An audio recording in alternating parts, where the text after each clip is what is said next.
Masih heboh tentang kasus tangkap tangan atau OTT Komisi Pemberantasan Korupsi KPK kepada Kabasarnas RI Marsikal Madya Henry Alfiandi.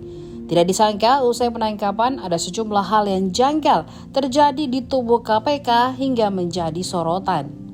Salah satunya beredar chat di grup WhatsApp yang menunjukkan seorang petinggi KPK mundur karena kasus tersebut. Hal lain, pihak KPK sampai harus meminta maaf ke Panglima TNI Laksamana Yudo Margono. Berikut kisah selengkapnya.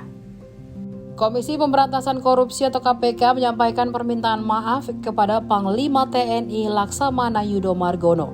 Hal tersebut terkait proses dugaan korupsi terhadap Kabasarnas RI Marsikal Madya Henry Alfiandi. Sementara Dirdik KPK Asep Guntur dikabarkan mengundurkan diri seusai polemik penetapan tersangka Kabasarnas RI tersebut. Wakil Ketua KPK Johannes Tanak mengatakan pihaknya memahami semestinya penanganan dugaan korupsi Henry dan Alfri ditangani oleh Pusat Polisi Militer atau Puspom TNI. Pernyataan Johannes Tanak disampaikan seusai menggelar audiensi dengan sejumlah petinggi militer, termasuk Komandan Puspom atau Dan Puspom TNI Marsikal Muda R. Agung Handoko. Menurut Tanak, saat melakukan operasi tangkap tangan pada Selasa 25 Juli 2023, tim KPK memahami Afri merupakan prajurit TNI. Namun, Johannes Tanak mengatakan penyelidik KPK hilaf sehingga Afri tetap diciduk dan diproses hukum oleh KPK hingga mendapatkan status sebagai tersangka.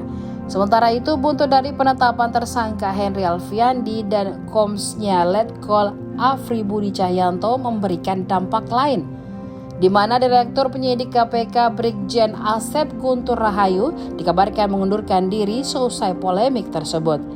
Kabarnya berawal dari beredarnya tangkapan layar percakapan Asep Guntur di sebuah grup WhatsApp, di mana narasi yang ditampilkan Asep Guntur menyatakan dirinya mengundurkan diri. Kemudian dalam pesan singkat itu dikatakan keputusan itu sebagai tanggung jawab atas penetapan tersangka di kasus dugaan suap Kepala Basarnas Henry Alfiandi. Diketahui pesan singkat tersebut beredar luas sejak Jumat 28 Juli 2023 lalu.